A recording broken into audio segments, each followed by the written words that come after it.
So here we are with Local Natives for their Brisbane show, the last leg of their 3-show tour of Australia. How's it all been going? And how's each gig been? Oh, it's been really good. Pass the mic around. Man, you're the guy. I gotta have this thing. Oh, it's okay. Matt just jumped in. Playing like one of those Asians. Yeah, there we go. The tour has been really awesome. Yeah, it's kind of a quick tour for us, but it's been really great. Yeah. Any highlights so far, or is Brisbane going to take it out? Oh yeah, Brisbane's got it. We haven't even played it yet, and it's it's already the best one. So how's it compared to when you played Laneway Festival back in, I think it was 2010? Yeah. How has this been, having your own shows rather than playing at a festival? It's great. I mean, Laneway was the first time we'd ever been to Australia, and I don't know if it's just that festival or it happened to be like a perfect storm, but we all kind of became enamored with Australia through that experience. And it's this thing where you travel with the same bands for a week, and so you make like really good friends with everybody, and sure. The shows were really incredible.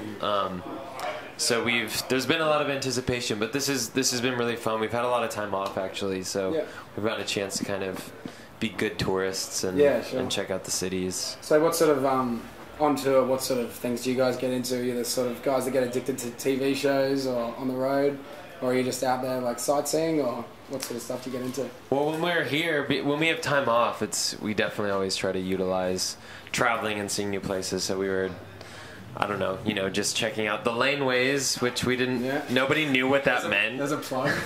Well, no, but it's because that's just like the common term for side streets, right? Yeah. No. So we didn't know that. But yeah, it's basically just kind of perusing for cool little places. There's this little, you can't see it, but behind you, by this venue, there's all these awesome tiny little shops, and I saw that. I think we made a bunch of friends here when we were loading in, and they're all coming to the show. So nice. Yeah.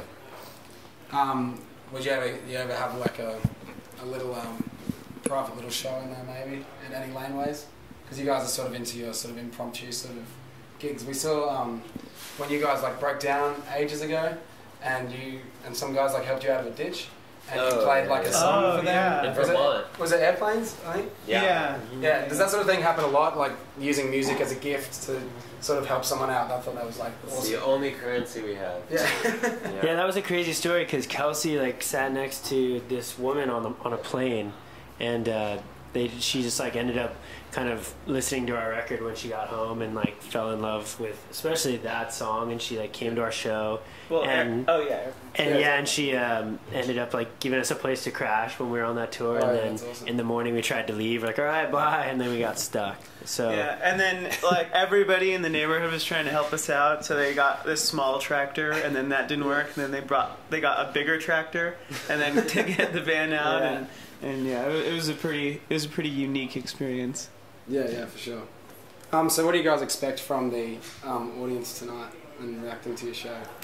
Well, I think we definitely... Just pandemonium. Well, I think this is the last show we're going to play in Australia for until we don't know when we're coming back. Yep. Hopefully next year, fingers crossed. So there's nothing booked in yet? No, nothing booked in, but we're still a far ways away from... We're booked up until like November right now. Yeah. So I'm sure there'll be stuff to come. Yeah, definitely. But it's our last show here in Australia, and I think it'll be fun. This is definitely a smaller place than what we've been playing, so I feel like it'll be like kind of punk rock vibes, punky, really sweaty in there, so that should be cool. So you guys have known each other since you're about, was it 16? You guys played your first gig and there was like 250 people at your place, at your parents' place, and the police were called. You've done your homework. Yeah, we did. Were you there? Yeah, I was just there in the corner. Cool, man. Just gate crashing. Yeah. I was the one to call the cops, sorry about that. Oh, that was you. You bastard. Someone What? We made Kelsey mad. How to make enemies with the band 101. Right. Call the cops. So, what sort of... You guys must know each other so well. Who would you say is the alpha male of the group? The alpha male? The alpha male. That's the problem, I think, is that they're...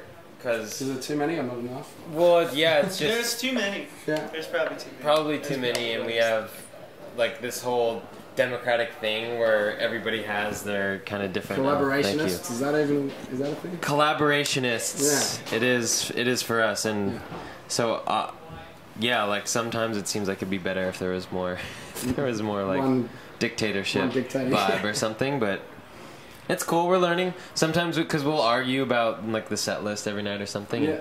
We'll learn to just like, okay, it's your turn, Ryan. Or someone just tonight you get to do whatever you want. Like whatever, I don't care anymore. Yeah, but we're trying to get away from that. I know, is what we're doing. But it's good. We, like you said, we know each other so well that it's basically like brothers. Yeah. You know, whereas brotherly is brothers can be. So who's the probably. one when you guys are on a road trip or something like that?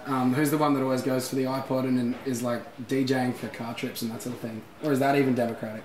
Well, it is, but probably Ryan.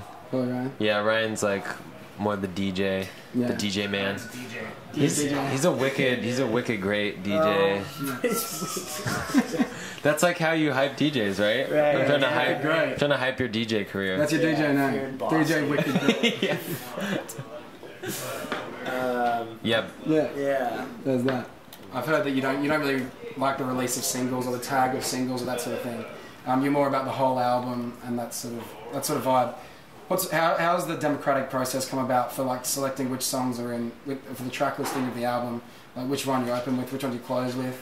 Do you pay much attention to that, and how do you come about that sort of end process? I mean, that's definitely one of the more heated debates, you know, because it does kind of impact.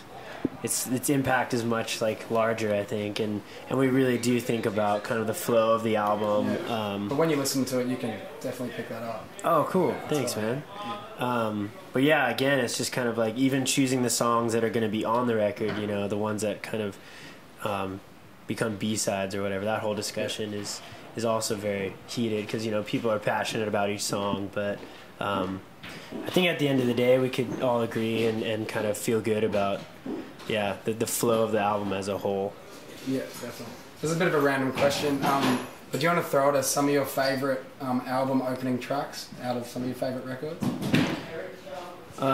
might be a bit hard on the spot. Yeah, I mean, I don't know. The first song on the first Grinder Man record is pretty amazing. That one comes to mind. I think... this is the first thing that popped in my mind. On the Hail to the Thief, the Radiohead record, 2 + 2 = 5, I think is amazing. Just the way that song starts and like as an opening track, it's just like I think it's just so cool. They just meandered up to the studio and like, oh, make an album. Plug it in. No big deal. So how do you guys choose you said it was a democratic process before with your turn to choose the set, etc. I said that you played the same set list the last 2 nights. Why is the decision made to stick with the same set list? Is that like the standard for that tour? You want to play the same songs all the time? Or do you feel like changing it up every now and then? We do like changing it up, and we were especially at the beginning of touring for this record, we were changing it up every single night. Yeah. And there is some advantage to that because it kind of keeps it kind of chaotic and alive and fresh for us, and there's an energy to that. But then we've also done a lot of work to kind of make transitions between songs and also think about the flow of the set. So when we start to find kind of anchor points that work a lot of times, and then we'll stick with those, and you maybe just sub some songs in and out. That can kind of happen for a tour as well. Yeah, cool. For our listeners and people who will be at the gig tonight, what's the song that's going to go off the most, do you think, that people will get most into? What do you think? Well, maybe for you personally. So nervous. I don't know. I mean, a lot of the old songs definitely go off like really huge because they've been around for so much longer, you know, and everyone's still getting used to the new stuff. So, but I don't know. I mean, Sun Hands is always like the one that really blows up, and we have yet to write a song, I think, that to top like ending the set with Sun Hands. But I think hard to get away from that. Yeah. So you guys haven't been ending with Sun Hands though, have you? No, we have. Oh, yeah. Yeah.